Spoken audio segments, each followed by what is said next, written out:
Hello friends, ഒരിക്കൽ കൂടി Alisha space YouTube ചാനലിലേക്ക് സ്വാഗതം. ഇന്ന് നമ്മൾ ഉണ്ടാക്കാൻ പോകുന്ന ഐറ്റമാണ് അൽഫാം ചിക്കൻ. നമ്മുടെ ഹോട്ടലുകളിലൊക്കെ കാണുന്ന ഫേമസ് ആയിട്ടുള്ള ഒരു ഐറ്റമാണിത്. എല്ലാവർക്കും അറിയാമെന്ന് വിശ്വസിക്കുന്നു. ഇത് നമുക്കിന്ന് വീട്ടിലൊന്ന് ഉണ്ടാക്കി നോക്കാം. എങ്ങനെയുണ്ടെന്ന് നമുക്ക് നോക്കാം. ഞാനിവിടെ ചിക്കനൊക്കെ മേടിച്ച് റെഡിയാക്കി മുറിച്ച് വെച്ചിരിക്കുകയാണ്. അപ്പോൾ ആദ്യം തന്നെ നമുക്ക് ജിഞ്ചർ ഗാർലിക് പേസ്റ്റ് ഉണ്ടാക്കാൻ വേണ്ടിയുള്ള ജിഞ്ചറും ഗാർലിക്കും കൂടി എടുത്ത് മിക്സിയിലേക്ക് അങ്ങ് ഇടുക. നമ്മൾ സ്വന്തമായിട്ടുണ്ടാക്കുന്ന ജിഞ്ചർ ഗാർലിക് പേസ്റ്റിൻ്റെ ടേസ്റ്റ് അത് വേറെ തന്നെയായിരിക്കും. നമ്മൾ മാർക്കറ്റിൽ നിന്ന് മേടിച്ച് കഴിഞ്ഞാൽ ആ ടേസ്റ്റ് നമുക്ക് കിട്ടില്ല. പിന്നെ ഒരു നാരങ്ങ കൂടി മുറിച്ച് റെഡിയാക്കി വെക്കുക. അപ്പോൾ ഗൈസ്, നമ്മൾ ചിക്കൻ നല്ലതുപോലെ വരഞ്ഞ് റെഡിയാക്കി വെക്കുക. ഈ വരഞ്ഞ് റെഡിയാക്കി വെച്ചെങ്കിൽ മാത്രമേ ഉള്ളൂ നമ്മൾ മസാലകളൊക്കെ തേക്കുമ്പോൾ ഇത് ഗ്രില്ലാകുമ്പോൾ ശരിക്കും ചിക്കനകത്തേക്ക് പിടിക്കത്തുള്ളൂ. ഓക്കെ, പിന്നെ നമ്മൾ റെഡിയാക്കി വെച്ചിരിക്കുന്ന ജിഞ്ചർ ഗാർലിക് പേസ്റ്റും കുറച്ച് തൈരും കുറച്ച് ഉപ്പും എടുക്കുക. അത് കഴിഞ്ഞ് ഈ ചിക്കനിലേക്ക് ഈ തൈര് ശരിക്കും ഒഴിച്ചു കൊടുക്കുക. ശരിക്കും എന്ന് വെച്ച് കഴിഞ്ഞാൽ ഒരു മീഡിയം കുറച്ച് തൈര് ചിക്കനിലേക്ക് ഒഴിച്ചു കൊടുക്കുക. ആ ഒരു പുളി ടേസ്റ്റ് വരുന്നതിന് പാകത്തിന്, നിങ്ങളുടെ പാകത്തിന്. അത് കഴിഞ്ഞ് നമ്മുടെ ജിഞ്ചർ ഗാർലിക് പേസ്റ്റും ചിക്കനിലേക്ക് ഇട്ട് കൊടുക്കണം. പിന്നെ ഒരു നാരങ്ങ നമ്മൾ റെഡിയാക്കി വെച്ചതല്ല, ആ നാരങ്ങ എടുത്ത് ശരിക്കും പിഴിഞ്ഞ് ചിക്കനിലേക്ക് അങ്ങ് ഒഴിക്കുക. അതിനുശേഷം നമ്മുടെ ടേസ്റ്റിനനുസരിച്ചുള്ള ഉപ്പിട്ട് കൊടുക്കുക.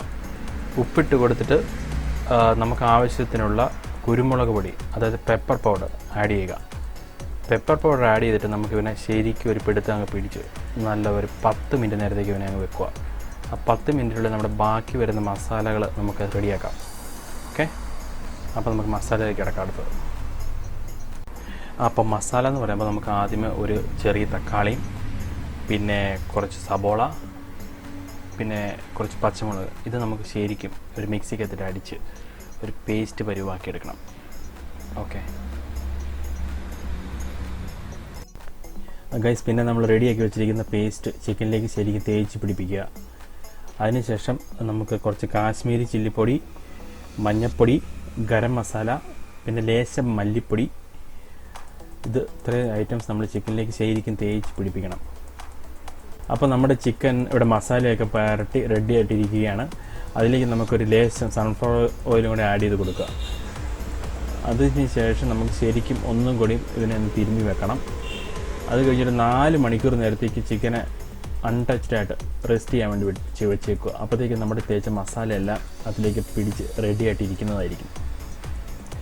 ഗൈസ്, അപ്പം 4 മണിക്കൂർ കഴിഞ്ഞ് ഞാൻ ചിക്കൻ എടുത്ത് ഗ്രില്ലിൽ വെച്ചിരിക്കുന്നു. എനിക്കിവിടെ പുറത്ത് ഗ്രില്ല് സെറ്റ് ചെയ്യാനുള്ള സൗകര്യം ഇല്ലാത്തതിനാൽ ഞാൻ വീടിനകത്തുള്ള നമ്മുടെ അടുപ്പിൽ തന്നെ ഗ്രില്ല് സെറ്റ് ചെയ്തിരിക്കുന്നു. ഗ്രില്ലിനെ കുറിച്ച് പ്രത്യേകിച്ച് പറയേണ്ട ആവശ്യമില്ലല്ലോ. നമ്മൾ സാധാരണ കടയിൽ നിന്ന് കരി മേടിക്കാൻ കിട്ടും. ആ കരി ഒന്നെങ്കിൽ നമുക്ക് കത്തിച്ച് അതിൻ്റെ കനൽ വെച്ചിട്ടുള്ള ചൂട് കൊണ്ട് തന്നെ നമുക്ക് ഇത് ചുട്ടെടുക്കാം.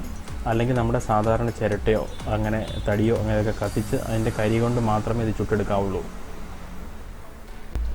പിന്നെ നമ്മൾ ഗ്രില്ല് ചെയ്യുമ്പോൾ 2 സൈഡിലും കമ്പിയുള്ള ഗ്രില്ല് വെക്കുവാണെങ്കിൽ ചിക്കൻ അതിൻ്റെ നടുക്ക് വെച്ച് നമുക്ക് ഒരു സൈഡ് ആകുമ്പോൾ നേരെ കമ്പി മലത്തി വെച്ചാൽ മതി. അത് നമുക്ക് വളരെ ഉപകാരമുള്ള കാര്യമാണ്. അങ്ങനെ ചെയ്യാൻ ശ്രമിക്കുക. അതായിരിക്കും നമുക്ക് ഏറ്റവും എളുപ്പത്തിൽ ചെയ്ത് തീർക്കാൻ പറ്റുന്ന ഐഡിയ. പിന്നെ ഗ്രില്ലിൽ ചിക്കൻ ഇരിക്കുന്ന ടൈമിൽ നമ്മൾ ഫോർക്ക് വെച്ചൊന്ന് കുത്തി കൊടുത്തു കഴിഞ്ഞാൽ നമ്മുടെ ചിക്കൻ ശരിക്കും നന്നായിട്ട് വേകുന്നതായിരിക്കും. ഉള്ളൊക്കെ ശരിക്കും തീ ചെന്ന് നന്നായിട്ട് വെന്ത് നല്ല സൂപ്പറായിട്ട് റെഡി ആകുന്നതായിരിക്കും. അപ്പോൾ അങ്ങനെ നമ്മുടെ അൽഫാം റെഡി ആയിരിക്കുകയാണ്. നല്ല സൂപ്പറായിട്ട് വെന്തിട്ടുണ്ട്. അടിപൊളിയായിട്ട് നമുക്ക് നല്ല സൂപ്പറായിട്ട് ഡിഷ് എല്ലാവർക്കും വീട്ടിൽ ഉണ്ടാക്കാൻ പറ്റുന്നതായിരിക്കും. നിങ്ങൾ തീർച്ചയായിട്ടും ഇത് വീട്ടിൽ ട്രൈ ചെയ്യണം. നല്ല ടേസ്റ്റ് ഉണ്ട്, നല്ലതായിട്ട് വന്നിട്ടുണ്ട്. ഇത് നിങ്ങൾ ഉറപ്പായിട്ടും വീട്ടിൽ ഉണ്ടാക്കി നോക്കിയിട്ട് നിങ്ങൾ കമൻറ്റ് ബോക്സിൽ നിങ്ങളുടെ അഭിപ്രായങ്ങൾ രേഖപ്പെടുത്തുക. ഇനിയും ഇതുപോലെയുള്ള നല്ല ബ്യൂട്ടിഫുൾ ആയിട്ടുള്ള ഡിഷസും അതുപോലെയുള്ള വീഡിയോസിനും വേണ്ടി ഞങ്ങളുടെ ചാനൽ ലൈക്ക്, ഷെയർ, സബ്സ്ക്രൈബ് ചെയ്യുക. Thanks for watching. Thank you very much.